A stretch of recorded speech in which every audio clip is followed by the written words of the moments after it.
नमस्कार मित्रों, आज हिंदी साहित्य में सुनिए चुनिंदा और प्रसिद्ध कहानियों की श्रृंखला में आचार्य चतुरसेन जी की लिखी हुई कहानी वेश्या।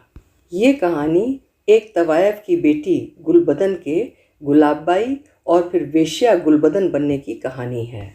अब कितना दोष परिस्थितियों का था और कितना गुलबदन का, ये आप कहानी पढ़कर स्वयं ही निर्णय लेंगे। तो प्रस्तुत है आचार्य चतुरसेन जी की लिखी हुई उनकी प्रसिद्ध कहानी वेश्या। शिमला शैल की बहार जिसने आंखों से नहीं देखी, उसे हम अब क्या कहें। 20वीं शताब्दी का यंत्रबद्ध भौतिक बल प्रतापी यूरोप के श्वेत दर्प के सम्मुख आज्ञाकारी कुत्ते की तरह दुम हिलाता है। फिर शिमला शैल पृथ्वी के एकमात्र अवशिष्ट साम्राज्य की नखरेदार राजधानी है, जहां बैठकर दूध के समान सफ़ेद और रमणी के समान चिकने सफाचट मुख वाले परंतु बहादुर साहब लोग तुषार और शीतल वायु के झोंकों का अखंड आनंद लेते हुए लुओं में झुलसते हुए अस्तित्वविशिष्ट भारत के 33 करोड़ मनुष्यों पर हुक्म चलाते हैं, जिनकी असली तलवार गहना और कलम है। वे जो न करें सो थोड़ा।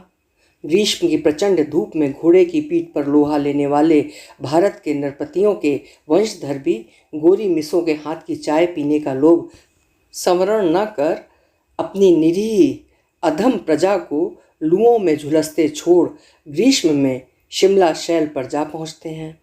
वही शिमला शैल अपनी मनोरम घाटियों, हरी भरी पर्वत श्रृंखलाओं के पीछे सुदूर आकाश में हिमालय के श्वेत हिमपूर्ण शिखरों को जब सुनहरी धूप दिखाता है, तब नैसर्गिक शोभा का क्या कहना है।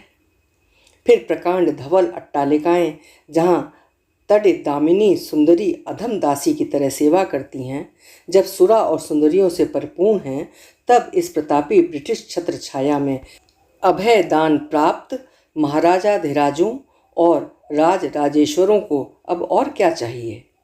दिन रात सुरा सुंदरी और प्रभु पद वंदन में उनकी ग्रीष्म इस तरह बीत जाती है जैसे किसी नव दंपत्ति की सुहागरात।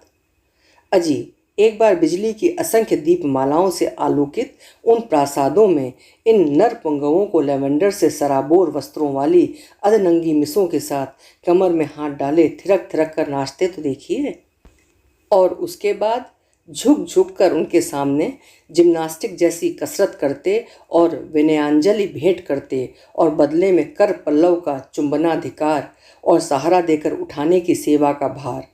इससे अधिक प्रारब्धानुसार बस अब कुछ न कहेंगे। सन 1908 का सुंदर प्रभात था। मई मास समाप्त हो रहा था। भारतवर्ष ज्वलंत उत्ताप से भट्टी बन रहा था, पर शिमला शैल पर वो प्रभात सुंदर शरद के प्रभात की भांति निकल रहा था। एक 10 वर्ष की बालिका एक तितली को पकड़ने के प्रयत्न में घास पर दौड़ धूप कर रही थी। उसके शरीर पर जरी के काम की सलवार, एक ढीला रेशमी पंजाबी कुर्ता और मस्तक पर अतलस का दुपट्टा था जो अस्त व्यस्त हो रहा था। बालिका सुंदरी तो थी, पर कोई अलौकिक प्रभा उसमें न थी, परंतु उसके ओष्ठ और नेत्रों में अवश्य एक अद्भुत चमत्कार था। सुंदर, स्वस्थ और सुखद जीवन ने जो मस्ती उसके इस बाल शरीर में भर दी थी, उसे यौवन के निकट भविष्य आक्रमण के पूर्व रूप ने कुछ और ही रंग दे रखा था। वो मानो कभी आपे में न रहती थी, वो सदा बिखरी रहती थी। उल्लास, हास्य, विनोद और मस्ती, यही उसका जीवन था। हम पहले ही कह चुके हैं कि इस बालिका के सारे अंगों में यदि कोई अंग अपूर्व था तो होंठ और आंखें थीं। हम कह सकते हैं कि मानो उसके प्राण सदैव इन दोनों अंगों में बसे रहते थे। वो देखती क्या थी, खाती थी। बहुत कम उसकी दृष्टि स्थिर होती थी, पर क्षण भर भी यदि वो किसी को देखती तो कुछ बोलने से पहले 1-2 बार उसके होंठ फड़कते थे। ओफ, कौन कह सकता है कि उन होंठों के फड़कते ही उन नेत्रों से जो धारा निकलती थी उसमें कितना मद हो सकता था। पृथ्वी पर कौन ऐसा जंतु होगा कि जो उन नेत्रों के अधीन न हो जाए और उन होठों की फड़कन के गंभीर गर्त में छिपे निनाद को अर्थ सहित समझने का अभिलाषी न हो। इन दोनों वस्तुओं के बाद और एक तीसरी वस्तु थी जो इन दो वस्तुओं के बाद ही दिख पड़ती। वो थी धवल दंत पंक्ति। वो दंत पंक्ति जो बड़ी कठिनाई से कदाचित ही ठीक ठीक प्रकट दिख पड़ती हो। उज्ज्वल सुडौल श्वेत रेखा की उन फड़कते होंठों के बीच से अकस्मात प्रस्फुटित होने की कल्पना तो कीजिए। परंतु एक 10 वर्ष की बालिका का ऐसा नक्षिक वर्णन। पाठक हमारी इस अपवित्र धृष्टता को क्षमा करें। अच्छा, अब हम मन को विचलित ना होने देंगे। अस्तु, बालिका अपने जन्म सिद्ध गर्व और मस्तानी अदा को विस्मृत सी करती हुई तितली के पीछे फिर रही थी। निकट ही एक भद्र पुरुष बेंच पर बैठे उसे एकटक देख रहे हैं। इसका उसे कुछ ध्यान नहीं था। बालिका के निकट पहुंचने पर भद्र पुरुष उठ बैठे।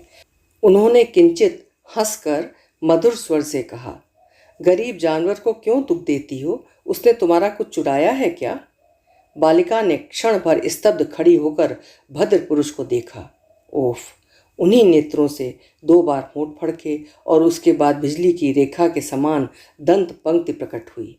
बालिका ने बिना हिचकिचाए कहा, कैसी खूबसूरत है, आप जरा पकड़ देंगे? सिर्फ इसलिए कि खूबसूरत है? बालिका समझी नहीं, पर उसने गर्दन हिला दी। भद्र पुरुष आगे बढ़कर एकदम बालिका के निकट आ गए। एक प्रबल आंदोलन उनके हृदय में आलोड़ित हो उठा। एक अस्वाभाविक उन्माद में वो कह उठे, तुम खुद कितनी खूबसूरत हो, तुम्हें कोई इसलिए पकड़ ले तब? बालिका ने भद्र पुरुष को निकट आते और उपर्युक्त शब्द कहते सुन एक बार फिर उसी तरह उनकी तरफ देखा। उसी तरह उसके होंठ फड़के, पर वो बोली नहीं। उनने वहां से भागने का आयोजन किया। भद्र पुरुष हंस पड़े। उन्होंने उसके दोनों हाथ पकड़कर कहा, लो पकड़ी गई, भागती हो? सामने से आवाज आई, गुलबदन। छोड़िए, अम्मी बुलाती हैं। बालिका ने किंचित झुंझला कर कहा, मगर तुम्हारा नाम? मैं नहीं बताने की। तुम्हारी अम्मी का क्या नाम है? मैं नहीं बताती, छोड़िए। बालिका ने खींचकर हाथ छुड़ा लिया और वो भाग गई। भद्र पुरुष ने क्षण भर बालिका की ओर देखा। तितली की तरह उड़ी जा रही थी। सामने कुछ दूर पर उसकी माँ और 2-3 व्यक्ति खड़े थे। भद्र पुरुष ने निकट खड़े एक व्यक्ति से कहा, अहमद, हुजूर, इसे लायो। जो हुक्म। मैं घूमता हुआ चला जाऊंगा, तुम गाड़ी ले जाओ। जो हुक्म। 10,000? जी हाँ सरकार। वो लाहौर की मशहूर तवायफ मुमताज़ बेगम की लड़की है। बुढ़िया बड़ी घाघ निकली। उसने हुजूर को देख और पहचान लिया था। बस पैर फैला गई। बड़ी मुश्किल से सौदा पटा है। वे लोग यहाँ कब आ जाएंगे? कल 10 बजे। गाड़ी 11 बजे चलेगी। सिवा दोनों माँ बेटियों के उनका तीसरा कोई आदमी साथ न रहने पाएगा। इसकी हिदायत कर दी है ना? जी हाँ हुजूर, ऐसा ही होगा। और एक बात, छोटी रानी को इस वारदात की खबर ना होने पाए। बहुत अच्छा सरकार। एक रिजर्व कंपार्टमेंट उनके लिए गाड़ी में लगा रहेगा, मगर मैं आज रात को होटल में उन लोगों से मुलाकात करूंगा। खाना भी उन्हीं के साथ खाऊंगा। एक रिजर्व कमरे और स्पेशल खाने का बंदोबस्त भी कर लो। तुम खुद ही चले जाओ, फ़ोन में मत कहो, जिससे कानो कान किसी को खबर ना हो। ठीक 9 बजे, समझे? जी हुजूर। और सुनो, आज 11 बजे रात को मिस फास्टर उसी जगह आएगी ना? ज़रूर। तब होटल से लौटकर उधर चलना होगा। अब तुम जा सकते हो। ये भद्र पुरुष थे कौन? पाठकों को सब कुछ नहीं बताया जा सकता। वे एक विस्तृत राज्य के सुजन अधिपति श्रीमंत महाराजाधिराज राज राजेश्वर श्री थे। उनका नाम यहाँ लेखक ने नहीं बताया। आप सीधे यूरोप की यात्रा से आ रहे थे और आपको राज्याधिकार प्राप्त हुए कुछ ही मास हुए थे। आपकी अवस्था 21 के लगभग थी। आपकी वेशभूषा यद्यपि साधारण थी, परंतु राजत्व का गांभीर्य मुख मुद्रा में था। वो बालिका उसे क्या लक्ष्य कर सकती थी? रॉयल होटल के सर्वश्रेष्ठ कमरे में ज्वलंत बिजली के प्रकाश में सुंदर रंगीन कांच और चीनी के पात्रों में अंग्रेजी ढंग के खाने चुने जा रहे थे। होटल के सिद्धहस्त कर्मचारी और बैरा जर्क वर्क पोशाक पहने एक यूरोपियन व्यक्ति की देखरेख में सब कुछ सजा रहे हैं। श्रीमंत महाराजाधिराज के पधारने का समय हो गया है। ठीक समय पर महाराज केवल एक पार्षद के साथ पधारे। कर्मचारी ने नतमस्तक होकर महाराज का अभिवादन किया। महाराज ने किंचित हास्य वदन से इधर उधर देखा और कर्मचारियों को धन्यवाद दिया। क्षण भर बाद पूर्व व्यक्ति ने संकेत से गुलबदन और उसकी माता के आगमन की सूचना दी। सब लोग बाहर चले गए। बालिका अस्वाभाविक गांधीर्य की मूर्ति बनी उस लोकोत्तर उज्ज्वल कक्ष में प्रातःकाल के परिचित भद्र पुरुष को सम्मुख देखकर देखती रह गई। वृद्धा ने झुककर सलाम किया और बालिका से जरा भर्त्सना से कहा, बेअदब, महाराज को सलाम कर। बालिका ने जरा आगे बढ़कर सलाम किया। महाराज ने उठकर उसे एक कुर्सी पर बैठाया और वृद्धा को भी बैठने का आदेश दिया। सबके बैठने पर महाराज ने पूर्ववत बालिका का हाथ पकड़कर वैसे ही हाथ से मुख से कहा, खूबसूरत तितली पकड़ी गई ना। बालिका ने नेत्रों से वही धारा छोड़ी। उसके होंठ फड़के, वो बोल ना सकी। माँ की ओर देखने लगी। वृद्धा ने कहा, महाराज, सुबह अगर इसने कुछ गुस्ताखी की हो तो हुजूर माफ़ फरमाएं। लड़की बिल्कुल बेअदब तो नहीं, मगर बच्ची ही तो है। कुछ नहीं, मगर इसने मुझे पागल बना दिया। मगर सच तो कहो, तुम दिल में नाराज़ तो नहीं? ये इंतज़ाम तुम्हें दिल से तो पसंद है? ये इसकी और मेरी खुशकिस्मती है महाराज। आप ये क्या फरमा रहे हैं? कहाँ ये कनीज़ और कहाँ हुजूर? महाराज बीच में ही बोल पड़े। उन्होंने कहा, मगर मुझे कुछ खास इंतज़ाम करना पड़ेगा और तुम्हें उसमें मेरी मदद करनी पड़ेगी। तुम तो जानती ही हो ये काम बहुत पोशीदा रहेगा। खासकर ये मैं बिल्कुल नहीं जाहिर करना चाहता कि ये तवायफ है और मुसलमान है। मैं उसे हर तरह की ऊंची तालीम दूंगा और उसका रुतबा महारानी के बराबर होगा। अभी 5 साल उसे तालीम पाने का वक्त है। तुम्हें तब तक वहीं उसके साथ रहना पड़ेगा। शहर के बाहर एक परास्ता कोठी में तुम लोगों के ठहरने का बंदोबस्त करा दिया जाएगा। वहाँ तुम्हें जहाँ तक मुमकिन होगा कोई तकलीफ़ ना होगी। अब कहो, इसमें तुम्हें कुछ उज़्र है? मुतलक नहीं हुजूर, मगर मेरा वहाँ रहना कैसे मुमकिन हो सकता है? सरकार को शायद पता नहीं, मेरा निजी खर्च 2000 रुपये माहवार है। वो तुमको मिलेगा, तब हुजूर के हुक्म को कैसे टाला जा सकता है? तुम लोगों को हिंदू लिबास में रहना पड़ेगा और क्या क्या कैसे कैसे किया जाएगा ये हिदायत कर दी जाएगी। उम्मीद है समझदारी और होशियारी से काम लोगी। सिर्फ तुम दोनों माँ बेटियाँ चलोगी, तुम्हारा अपना एक भी नौकर न जाने पाएगा, समझी? जो इरशाद हुजूर। राजा ने कहा, अब बातचीत ख़त्म हुई, अब बेतकल्लुफ़ी से खाना खाओ पियो। मगर हाँ, एक बात, इसका नाम क्या है? गुलबदन। इधर तो आओ प्यारी गुलबदन। इतना कहकर उन्होंने बालिका का हाथ पकड़कर अपनी ओर खींच लिया। फिर वही दृष्टि और वही उत्फुल्ल होठों की फड़कन। महाराज ने अधीर होकर बालिका का प्रगाढ़ चुंबन ले लिया। बालिका छटपटाकर महाराज के कर पास से भागी। वृद्धा ने घटना देखी अनदेखी करके खाने का आयोजन किया। बालिका ने कहा, चलो अम्मी। ठहरो बेटी, महाराज की दावत में हम लोग आए हैं, फिर बिना खाए कैसे जा सकते हैं? बैठो और महाराज से हुक्म लेकर खाना खाओ। बालिका चुपचाप बैठ गई। उसने महाराज की ओर झांक कर भी न देखा। खाना खत्म होने पर तत्काल माँ बेटी उठ खड़ी हुई। माता के आदेश से भयभीत सी होकर गुलबदन ने सलाम किया और चल दी। इसी समय नौकर ने महाराज के कान में कहा, महाराज, मिस फास्टर ड्राइंग रूम में सरकार की प्रतीक्षा कर रही हैं। महाराज उन्मत्त की भांति उधर लपके। श्रावण की नन्ही फुहारों से भरी हुई ठंडी हवा के झकोरे ग्रीष्म की ज्वलंत ऊष्मा सहने के बाद कैसे प्रिय प्रतीत होते हैं। मन कैसा मत्त मयूर सा नाचने लगता है, ये कैसे कहा जाए। नन्ही फुहारों के साथ हवा के झोंके भीतर घुस रहे थे। बालिका एक मसनद के सहारे बढ़िया विलायती कालीन पर जरदोजी के काम की बहुत महीन और बहुमूल्य साड़ी पहने स्थिर बैठी थी। उसकी वो बाल सुलभ चंचलता जो मनुष्य का मन अपनी ओर हठात खींच लेती थी, इस समय उसमें न थी। उसके सम्मुख एक वृद्ध पुरुष अपनी सफ़ेद दाढ़ी को बीच में से चीर कर कानों पर चढ़ाए बड़ा सा सफ़ेद साफा बांधे दुजानू बैठे थे। उनके हाथ में तंबूरा था। वे एमन कल्याण के स्वरों को अपने कंपित वृद्ध कंठ से निकाल उंगली के आघात से तंतुवाद्य पर घोषित कर रहे थे। तत्क्षण ही बालिका को उनका अनुकरण करना था। वो उसके मस्तिष्क पर भारी भार था। बालिका उन सुंदर सुखद झोंकों से जरा भी विचलित न होकर वृद्ध के मुख से निकलते और तंबूरों के तारों से टकराते स्वरों को मनोयोग से सुन रही थी। वृद्ध ने तारों के पास कान झुकाकर कहा, बोलो तो बेटी, तुम्हारा गला तो बहुत साफ है। देखो, मध्यम दोनों लगेंगे, समझी? ये एमन के स्वर हैं। बालिका का भीत कंपित स्वर, उसकी माधुरी मूर्ति और कोमल कंठ उस अस्तगत सूर्य की बरसाती प्रभा में मिलकर गजब कर गया। वृद्ध पुरुष तंबूरे पर झुककर मूर्छना के साथ ही वाह वाह कर गए। उसी कक्ष में एक गद्देदार आराम कुर्सी पर श्रीमंत महाराजाधिराज एक खिड़की से आती उन्मुक्त वायु का पूरा स्वाद ले रहे थे। बढ़िया फ्रांस की बनी सुगंधित सिगरेट को एक ओर फेंक कर वे उठकर बालिका को घूरने लगे।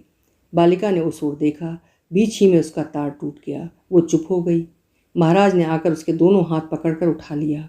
उन्होंने कहा, उस्ताद जी, बस अब आज और नहीं, आप जाइए। वृद्ध पुरुष झटपट उठकर अभिवादन करके चल दिए। उन्हें इस अवस्था में भी बालिका ने मस्तक झुकाकर प्रणाम किया। महाराज ने बालिका को दोनों हाथों से उठाकर कहा, गुलबदन, तुम कब, ओफ, कब कब? उन्होंने उसके उसी उत्फुल्ल होठों को चूम लिया और कसकर छाती से लगा लिया। बालिका मानो मूर्छित हो गई। वो शिथिल गात्र निस्पंद गति से उनके अंग से खिसकने लगी। महाराज ने उसे कोच पर लिटा दिया। बालिका धीरे से उठकर अपने वस्त्र संभालने लगी। महाराज ने कहा, गुलबदन, तुम कितने दिनों में बड़ी हो जाओगी? गुलबदन महाराज का मतलब न समझकर नीची नज़र किए खड़ी रही।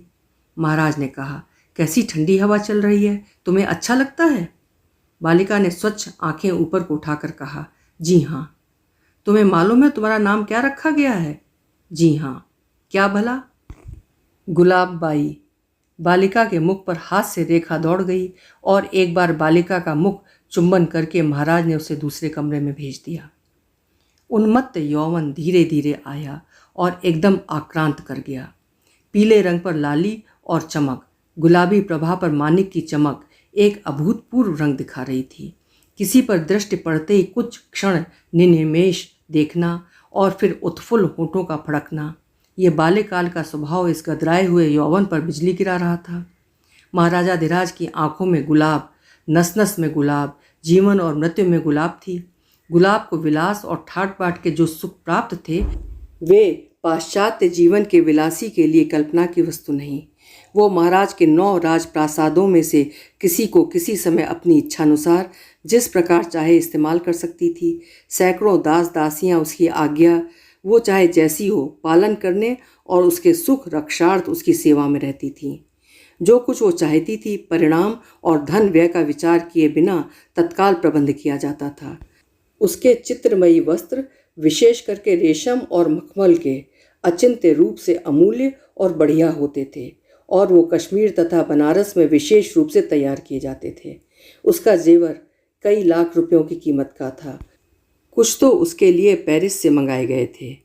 एक उपयुक्त तथा सुख भोगमयी रोल्स रॉयस मोटर गाड़ी सदैव उसकी सेवा में रहती थी, जिस पर वो संध्या और प्रातःकाल की सैर करने बाहर निकलती थी। उसकी दूर की यात्रा के लिए महाराज की स्पेशल ट्रेन में उसके लिए सदैव एक कमरा रिजर्व किया जाता था। ऐसे दुर्लभ राजसुख उस बालिका को उसके यौवन के प्रारंभ में नसीब हुए, केवल उस दृष्टि और उन फड़कते होठों के बदले। 10 वर्ष व्यतीत हो गए। दिल्ली स्टेशन पर खूब धूम थी। किसी राजा की स्पेशल ट्रेन आ रही है। अंग्रेज अफसर और कुली प्रत्येक के मुख पर यही एक बात थी। प्लेटफॉर्म सज रहा था और नगर के कुछ खास गणमान्य व्यक्ति महाराज की स्पेशल ट्रेन की प्रतीक्षा कर रहे थे। स्पेशल ट्रेन आई। खास कमरे पर खस के पर्दे पड़े थे और उन पर पानी टपक रहा था। बिजली के पंखे की सरसराहट बाहर से सुनाई पड़ती थी। गाड़ी खड़ी होने के कुछ क्षण बाद एक उच्च पदस्थ कर्मचारी ने प्लेटफॉर्म पर समुपस्थित पुरुषों की अभ्यर्थना करते हुए कहा, श्रीमती महारानी महोदया, आप सब सज्जनों की सेवा में अपना हार्दिक धन्यवाद देती हैं। श्रीमंत महाराजाधिराज कल दूसरी गाड़ी से पधारेंगे। कारण विशेष वे इस समय पधार न सके। 2 एक संभ्रांत पुरुषों ने महाराज के स्थान पर महारानी को ही अपना सम्मान प्रदान करने के लिए शिष्टाचार के 2-4 शब्द कहे। हठात सैलून का द्वार खुला और महारानी स्वयं उतरकर प्लेटफॉर्म पर आ खड़ी हो गईं। संभ्रांत आगत जन इधर उधर हट गए। महारानी बारीक धानी परिधान पहने थीं। बहुमूल्य हीरे के आभूषण उनके शरीर पर दमक रहे थे। कर्मचारी और दीवान अवाक रह गए। महारानी ने किसी की ओर लक्ष्य न देकर अपने खास खिदमतगार को हुक्म दिया कि वो उनका खास सामान गाड़ी से उतार ले। उनकी इस आज्ञा पर सभी चकित थे। हठात एक व्यक्ति भीड़ से निकलकर महारानी के निकट आ खड़ा हुआ। महारानी ने आश्वस्त होकर कहा, ज़मीर, मैंने समझा तुम्हें मेरा तार नहीं मिला। अच्छा, सब ठीक है? जी हुजूर, मेल जाने में अभी पौन घंटा है। फर्स्ट क्लास का डिब्बा रिजर्व है। हुजूर के साथ और कितने आदमी हैं? सिर्फ एक खिदमतकार। इसके बाद महारानी ने कर्मचारी से कहा, मुझे ज़रूरी काम से अभी बम्बई जाना है, आप लोग महाराज से अर्ज कर दें। मगर हुजूर, महाराज की तो आज्ञा नहीं है।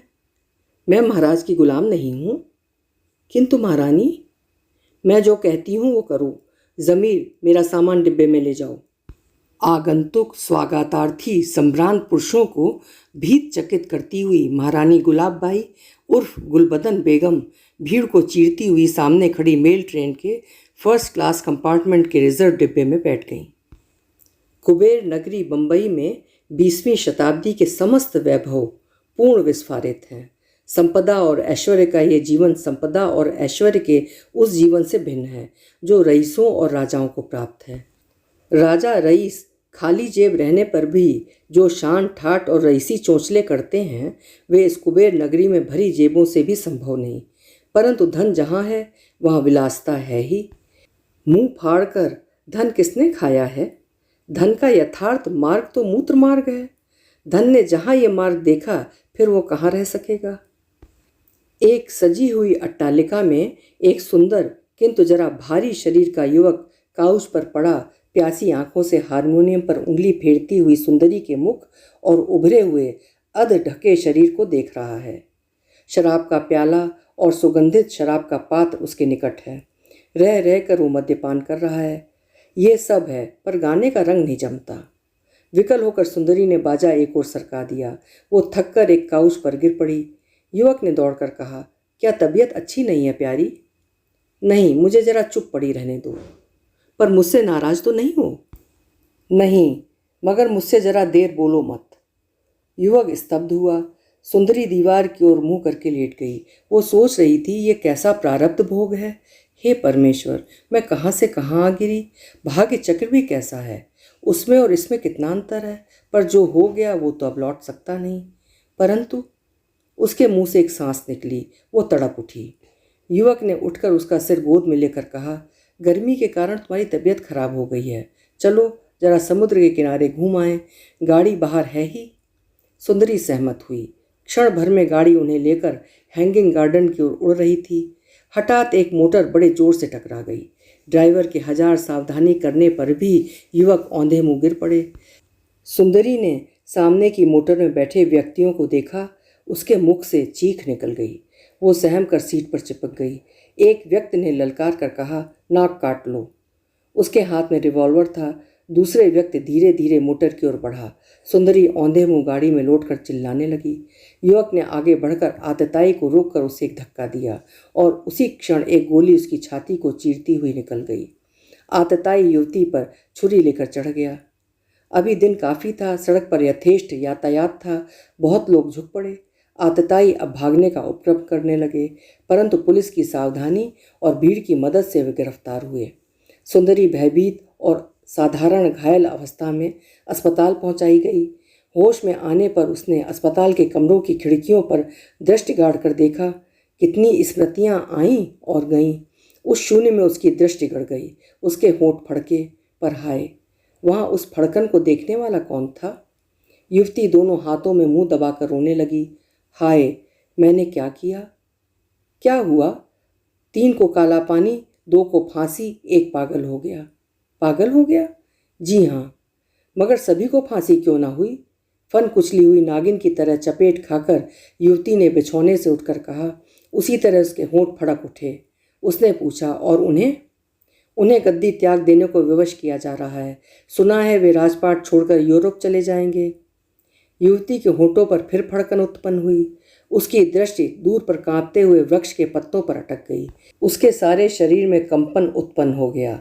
वो उठी। उसने जमीन में लात मारकर कहा, मैं अपनी माँ की बेटी हूँ। मेरा नाम है गुलबदन। बादशाहों की गद्दियाँ इन ठोकरों से बर्बाद होंगी और लोगों की जानें इन जूतियों पर कुर्बान होंगी, ये मैं जानती हूँ। मगर ज़मीर? हुजूर, बदला पूरा नहीं हुआ।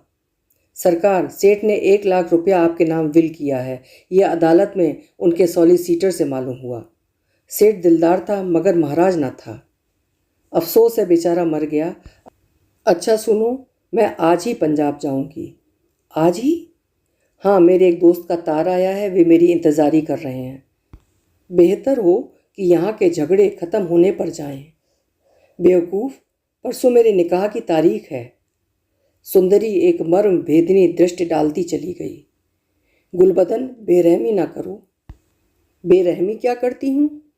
इस वक्त मैं तंग दस्त हूँ, रुपया जल्दी मेरे पास आने वाला है, मगर मैं पेट में पत्थर बांध कर तो नहीं जी सकती।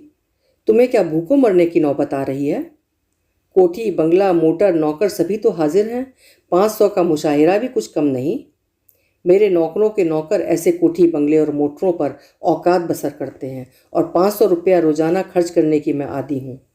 मगर गुलबदन, मैं राजा तो नहीं, फिर रानियों पर क्यों मन चलाया? रानी भी तो राजी थी, राजी बनी रहे तभी तक, वरना वरना अपना रास्ता नापो, मैं अपना ठिकाना देख लूँगी। तुम ये कहती क्या हो? मैं तुम्हारा शौहर हूँ। जिंदगी और जिस्म सलामत रहेगा तो ऐसे 1000 शौहर पैरों के तलुए सहलाएंगे। तुम्हारा इरादा क्या है? तुम अपना रास्ता देखो और मैं अपना। ये नहीं होगा। यही होगा। तुम्हारी क्या हैसियत जो मेरी मर्जी के खिलाफ चूं करो? क्या यही तुम्हारा इरादा है? यही है। मैं तुम्हें जान से मार डालूंगा। इसकी इत्तला मैं अभी पुलिस को किए देती हूँ। सुंदरी ने टेलीफोन पर उंगलियां घुमाई। युवक ने घुटनों के बल बैठकर कहा, खुदा के लिए गुलबदन, ऐसा जुल्म मत करो। कहती हूँ सामने से हट जाओ, वरना जलील होना पड़ेगा। युवक की आंखों में पहले आंसू, फिर आग की ज्वालाएं निकलीं। उसने कहा, उफ, बेवफा रंडी, और वो वहाँ से चल दिया। दिल्ली में बड़े बड़े पोस्टर चिपके दिख पड़ते थे और आबाल वृद्ध उन्हें पढ़कर और चर्चा कर रहे थे। प्रसिद्ध गुलबदन का मुजरा स्थानीय थिएटर में होगा। लोगों के दिल गुदगुदाने लगे। राजगद्दियों को विध्वंस करने वाली, फांसी और काले पानी की सीधी सड़क लगातार शौहर बनाने और बिगाड़ने वाली वो अद्भुत वेश्या कैसी है? थिएटर के द्वार पर उसका एक रंगीन फोटो कांच के आवरण में लगा दिया गया था। लोग देख रहे थे और जीभ चटका रहे थे। नीचे 5 रुपए से चवन्नी तक के टिकट की दर थी। अभिनय के समय पर भीड़ का पार न था। चवन्नी की खिड़की पर आदमी टूट पड़ रहे थे। थिएटर हॉल खचाखच भर रहा था। क्षण क्षण में तालियों की गड़गड़ाहट के मारे कान के पर्दे फटे जाते थे। लोग तरह तरह का शोर कर रहे थे। एकाएक सैकड़ों बत्तियों का प्रकाश जगमगा उठा और वो पुराना सौंदर्य नए वस्त्रों में सजकर सम्मुख आया।